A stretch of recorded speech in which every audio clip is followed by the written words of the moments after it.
est d'abord qu'il y a un impératif catégorique qui est lié à la doctrine sanitaire dont je parlerai ensuite, qui est qu'on travaille par petits groupes.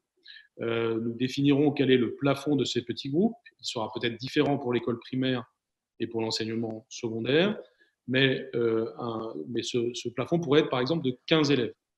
Il n'y aurait donc pas une seule classe qui aurait plus de 15 élèves pendant cette période, ce qui très souvent reviendra à faire un demi-groupe avec une classe existante.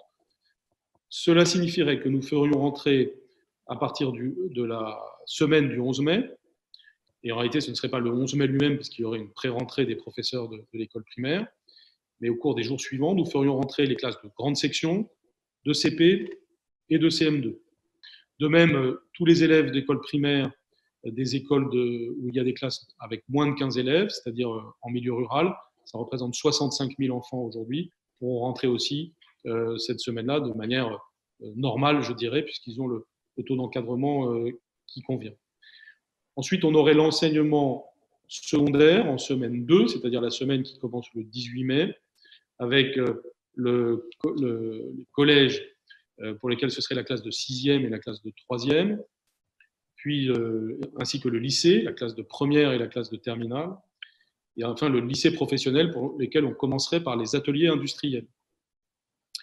Et enfin, en semaine 3, le 25 mai, eh bien, l'ensemble des classes pourraient rentrer, mais le système serait organisé pour que ce soit toujours des groupes de pas plus de 15 élèves. Pour y arriver, l'élève est dans 4 situations possibles.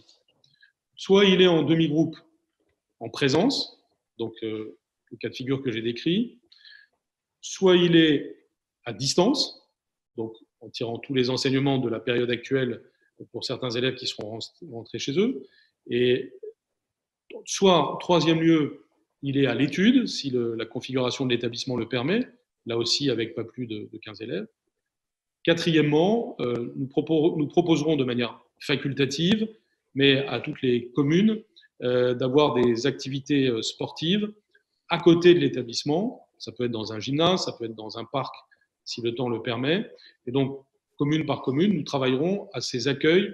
Et je le redis, je le répète, nous sommes encore au stade du travail. Donc, l'ensemble des points que je viens de dire sont faits pour être discutés avant d'être complètement stabilisés.